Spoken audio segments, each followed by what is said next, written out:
The Adam and Eve Report. Recent genetics research out of the University of Chicago correlates with the Adam and Eve story in 6 different ways. The Adam and Eve story in the Urantia book is significantly different than what is found in the Old Testament. This material is provided because this genetics report relates to statements in the Urantia book that assert that Adam and Eve lived approximately 37,000 years ago and were genetically superior to everyone else on the planet. The Urantia book says that they instructed their progeny to stick together and create a civilization before spreading out into the rest of the world to share this genetic uplift with the rest of humanity. The geneticists from the University of Chicago were focusing on brain genes and had a representative cross-sample of the current human population. In studying these genes, they noticed that the part of the gene responsible for the production of microcephalin had an extra little piece sticking on it that was present with 70% of the human population. This looked peculiar to them, so they decided to study it. Their research does not indicate what this extra little piece on the microcephalin gene does. However, this report is of interest to Urantia book readers because the Urantia book specifically says that Adam and Eve's genetics enhanced brain function, and this is the first correlation related to their research.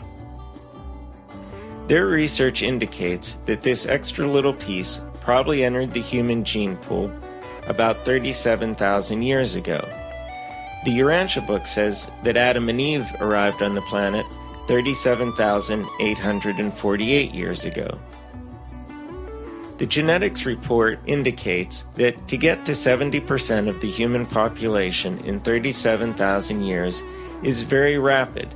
In genetics terminology, this is called positive selection. According to the Urantia book, this was an intentional upgrade. The report indicates that this extra little piece on the microcephalin gene was probably introduced by a single individual. This, of course, is not statistically different than being introduced by a single pair of individuals. The research indicates that this was introduced in Mesopotamia. The Urantia book is specific about where in Mesopotamia Adam and Eve lived.